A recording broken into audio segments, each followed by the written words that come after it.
We are very excited to introduce Arizona Coyotes forward Liam O'Brien to the show. Liam, thank you so much for joining us. Welcome to the show.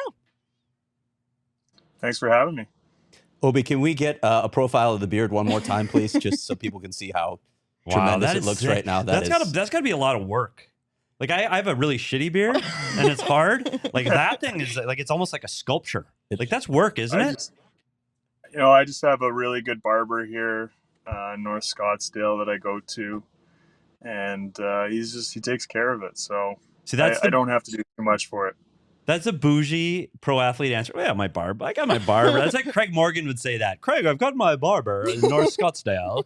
Like I'm sitting there with a pair of scissors and a tweezers trying to clean my shit. Yeah. up. Also, buddy, save the ad reads for us, okay? Yeah, it's really good though. It's sharp. It looks good. Oh man. So I got to ask you, at this point, is everyone on the roster officially married after the past 2 years?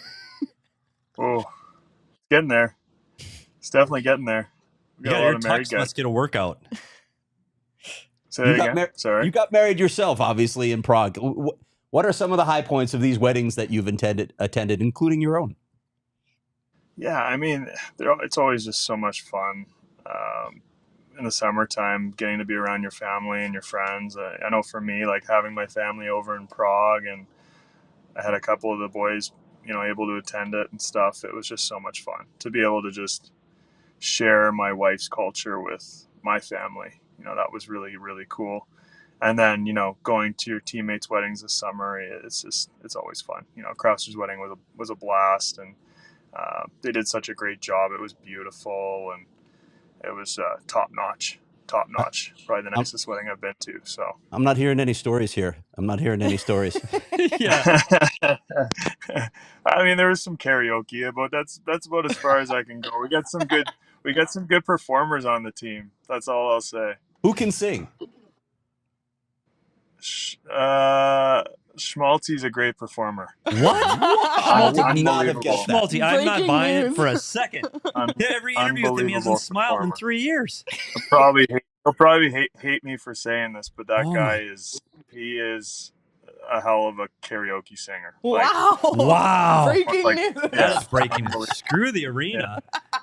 Nick Schmaltz can sing. But when in a serious question, Liam, about all these weddings and stuff, does it give this team? You mentioned some players teammates came to your wedding last summer, and teammates went to these. Does it give you guys another chance to bond? Maybe not inside the locker room or at the rink, where it binds and makes this team as close as we've heard about. Yeah, I think you learn so much about your teammates, right? Like going to Krauser's wedding, I got to meet a lot of his closest friends and family, and you learn a lot about them. And it's pretty cool that way, I would say. Another event you attended this summer was Phil Kessel's Stanley Cup party. We're clearly digging for details on things here. So do you have any tidbits to share from that party? Yeah, no, it was super cool. It was at Hotel X there in Toronto, and his wife Sandra, I think she was kind of in charge of a lot of it, and she did a really, really good job. It was beautiful. I mean, what they put together there was really, really cool. So, it was just a great night. A lot of the guys were able to be there for it, which was awesome as well. So, getting to see your teammates in the summertime and getting to kind of spend a night with them is a lot of fun too, right? When you haven't seen them in a few months, and, everybody's at home, everybody's kind of training, doing their thing. So it's great when you get to kind of get back together, midsummer and have a fun night. So it was a really cool party, and Phil, that's his third one. So Yeah, he's had a couple of them. So he knew what he was doing. What did he put in the cup? I'm assuming it wasn't hot dogs this time.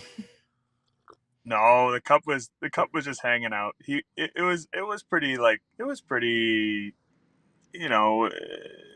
I think it was very like family oriented. Phil has a daughter now, Capri, and it was, I think during the day, my wife was telling me, they had a lot of their friends with kids come over and do stuff with the cup. So it was a little bit more family oriented, which I thought was pretty cool. Look at this G-rated segment we've got going with Liam O'Brien so far. I don't know about that. I didn't expect this from you, so just saying. Hey, let's talk a little bit about the roster additions. There's been a lot of activity this summer with this roster. What do you make of all the changes, all the guys coming in? Yeah, I mean, I think we've brought in some really good guys, good players, good character players too, workers. So it's going to be fun. I think a lot of the guys we brought in fit the identity of our team and the identity that we want to have as a group in the league. So it's really cool to just kind of see things like coming together right now. And yeah, a few of the guys are in town now. I just met Zucker a few days ago, and some of the boys are kind of starting to come back into town now, so starting to kind of ramp things up, and it's fun. It's fun. I'm excited. Take us into that process, though. You talk about you meeting Zucker the other day. There's a lot of new pieces. Like, there's a lot of new faces. Some guys know each other from playing on different teams, but how does that process start? Like, you meet Jason Zucker, and all of a sudden it's just he's part of the team, and that's it? You guys are just all buds? Or do you talk on the phone before guys get here? How hard is it to get that many new pieces into a locker room?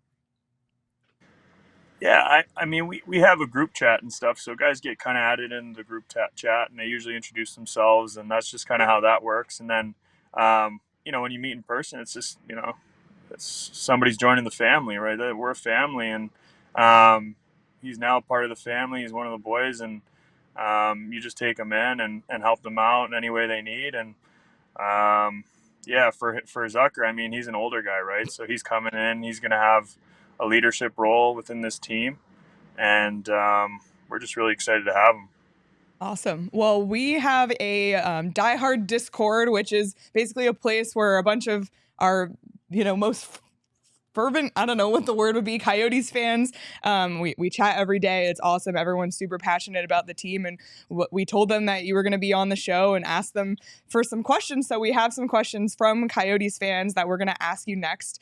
So we'll just pull up the first one here, and this one comes from Mike, and this is a very important question from Mike. What products does he use in his beard? So we want to know, what products do you use in your beard? Yeah, I use no products in my beard. I know that's probably going to upset Mike. Wow. I actually use nothing in my beard. I used to use like a beard palm type thing. And then it just I found it just got greasy, and it just, this is all natural right here. Wow. That's no, I'll wash it every now and again. Wash it. God, I hope so. Saving snacks in there from pregame. God, but it looks phenomenal without any additional product. That's Is the hair amazing. still long? We can't tell. You got a ponytail going? Oh, we might have lost Liam for a second. We lost Liam. Oh, there we go. Look at that. You're in the facility now. So you want to know what happened? Did your phone nowhere overheat? to lie, my phone got too hot. That's how hot it is here right now. That my phone got too hot. I was sitting in my car for 5 minutes, and my phone is overheated. Couldn't handle it. That happened to Nick. Now I'm in front of the Kachina, so that's fire. That's a good shot right there. Good branding.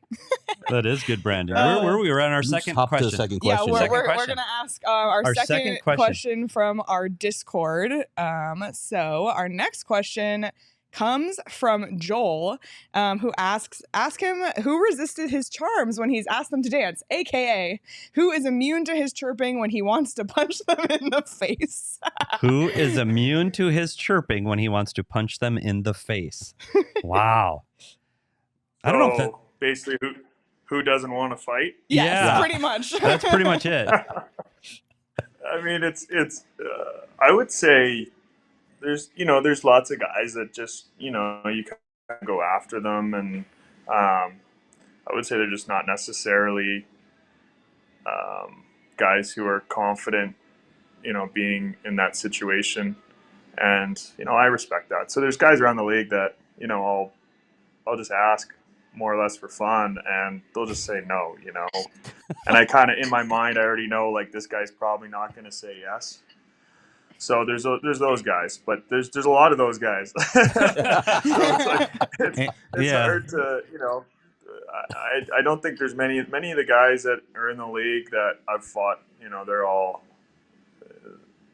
they choose their spots, and there's times where it's not good for them, and it's not a good timing for them, and I understand that, and I know that it's probably not because they're scared of me or anything like that. It's probably more just they don't want to lose that momentum that their team has. Are any of those guys on Anaheim? No, just kidding. But what I do want to say to that, though, is you're a guy that you do take penalties and you do play on the edge and you do help police this roster. You help protect guys that need protect. It's part of what your game is. But you're also a teddy bear. Like, we sit here and talk to you. You're a happy guy and you get so angry. Is there just a switch that goes, hey, you can't do that to my teammates? Or, no, we're not going to do that here. We're going to play a little different. Like, what happens inside your head when you get to that point? Yeah, that's a good question. I mean, I'm the oldest of 4. So maybe it's that big brother in me. I've always been kind of protective of the people that I love. So that could be it as well. And again, like, I'm very competitive, so I want to win. And if I know that I can change the momentum of a game and it's going to help us win a game, I'm going to go out and do that, whether that be with a big hit or a fight or, just saying something, I'll go out and do that. So, yeah, just maybe that competitive edge. I've always had that since I was a kid. Just always trying to look for that big hit. I've almost had to kind of reel myself in and play a little bit more calm, actually. Believe it or not. All right. Last question from our Discord.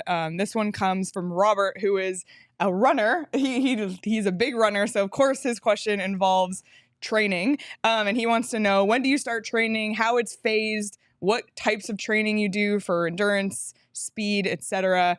And then I guess the part 2 from this question is, have you ever played another sport in either high school or at any other level? So kind of 2-tiered question about your training and playing another sport. I'll start at the end. Yeah, growing up, I played baseball, basketball. I rode, boxed. Wow. Yeah, I did a lot of different things. So, yeah, I did. It was important for my parents to just kind of have me doing all kinds of different sports and seeing, what I enjoyed the most. And it was the same for my siblings. And then to answer the VO2 question, no, actually, I've never done that test in my entire career, which is actually kind of nuts considering a lot of teams test it and they test it at combines and everything like that. But fortunately for me, I've never had to do that test. Wow. Not sure how, but I just have gotten away with it. And when it comes to our training, yeah, you never really stop training. I took about 4 to 6 weeks off of, I guess, intense training. So I was still going to the gym a few times a week or even at home. And maybe the phone number. There he is. We got you. Oh, maybe we don't. Maybe it's so hot that the phone's overheating even inside.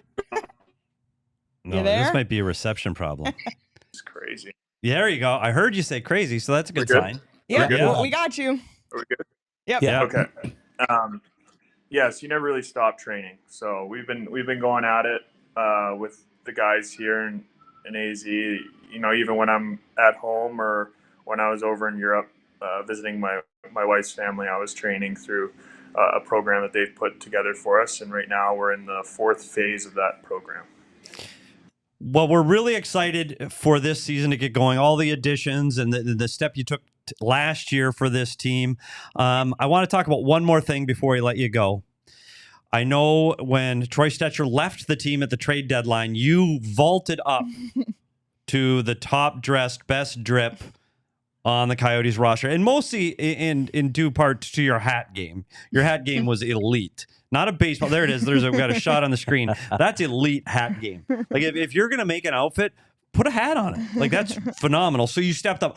Unfortunately, or fortunately, on the hockey side, it's great. They signed Troy Stecher in the summer. Unfortunately for you, you might have slipped on the drip rung on the ladder. So how competitive are you going to be, especially if you've got a trip to Australia coming up? Are you going to step up your game to try to compete with the Troy Stecher?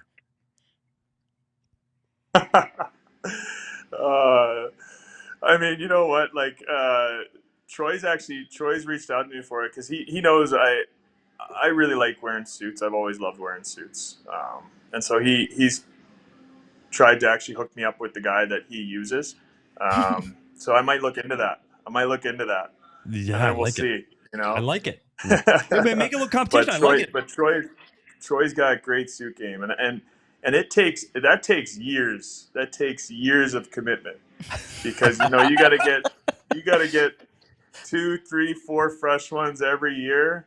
And I bet you I don't know how many he's got, but he's got a lot because he was coming in every game and a new one. And I'm like, oh my God, this guy's he's on fire right now. I want to back this one up. And this is the last thing I'm going to ask, and because it's very important, this drip question, because the walk up from the parking lot in the Coyotes, there's no snow, no snowbanks. So somebody's going to see you. And there are guys that Kraus dresses very nice. Clayton Keller's got a real casual vibe. He can go casual or he can go dressing. He looks really sharp.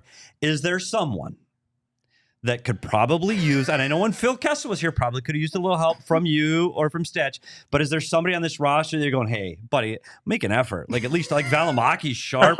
Is there somebody that you could really take under your wing and help? Is there one guy that you go, gosh, maybe we put a little more effort into your drip game? I don't know. Big Jack McBain just signed a new deal, so I think he better step it up. Leave the JC Penny stuff at home. He's got to step it up. There was a couple times this year. It's funny, when you get to the rink, guys will walk into the room, and sometimes if you're dressed kind of like not great, guys will just give it to you a little bit. And I'm only saying this because it was one time it happened with Jack. He came into the room and me and Hades just looked at each other. We were just like, what's going on here, right? And yeah, so that's why I'm kind of throwing Jack under the bus here. But I think we got a couple guys on our team that can do a little bit better job. And now that Jack's got that new deal, there's no excuses. Awesome. Well, Liam, thank you so much for your time. We know you got to get back in the gym or on the ice here soon. So we really appreciate your time and looking forward to catching up with you once the season gets going here. All right. Thanks for having me on, guys. Thanks, Have a good Liam. day. Thanks, Appreciate Liam. it.